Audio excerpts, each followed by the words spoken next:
İmam Hüseyn, yəni Hüseyn ibn Əli Peyğəmbərimizin qızı Fatimə Zəhra ilə İmam Əlinin evliliyindən dünyaya gələn ikinci oğlan övladıdır.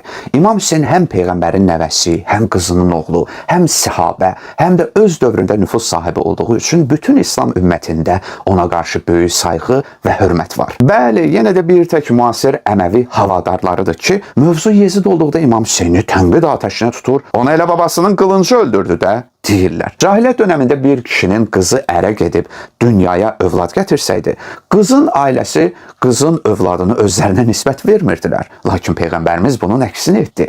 Qızı Fatimənin övladlarını öz nəslinin davamçıları, vərəsələri elan etdi. Onları özləri ilə aparır, asudə vaxtında onlarla vaxt keçirir, oynayır, səhabələrini də tanıtırırdı. Ona görə də səhabələrin əksəriyyəti bu iki uşağı çox istəyirdi. Sanki İmam Hüseynə qarşı məhəbbət göstərmək daha da bəlli idi. Həzrət Hüseynin adını Peyğəmbər şəxsən özü qoyub.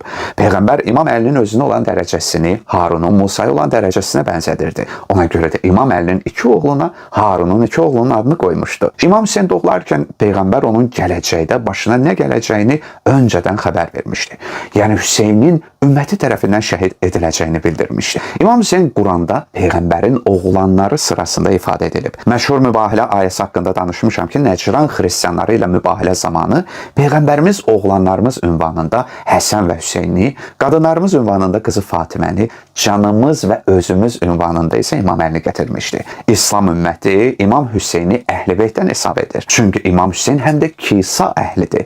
İslam ümməti qəbul edib ki, Həzrət Peyğəmbər öz əbasının altına özünə əlavə 4 nəfəri qızı Fatiməni, İmam Əlini, Həsən və Hüseyni salıb, bunlar mənim Əhl-i-Beytimdə deyib. Həzrət Peyğəmbərin Hüseyn məndəndir, mən də Hüseynnənəm hədisini də hamı qəbul edir. Daha sonra Peyğəmbərimizin Həsən və Hüseyn cənnət gənclərinin seyidləridir. Yaxud Həsən və Hüseyn hər ikisi imamdır. İstər sülh edələr, istər qiyam edər hədislərini də.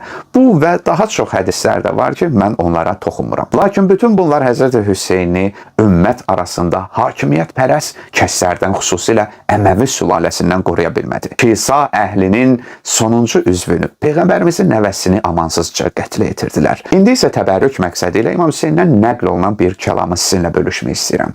İnsanlar dünyanın qullarıdır, din isə dillərinin ucundadır. Onu yalnız dolanışıqları yaxşı olduğu müddətdə qoruyarlar. Lakin imtahan zamanı gələndə həqiqi dindarlar azalar. Həzrət Hüseynin həyatını mütaliə etdikdə görürük ki, onun həyat hekayəsi də bu cür oldu. Ağır imtahanlardan çıxan Peyğəmbər nəvəsi son nəfəsinə qədər öz ideya və etiqadına sadiq qaldı. Ona qarşı çıxanlar isə dini sadəcə dillərinin ucunda saxladılar.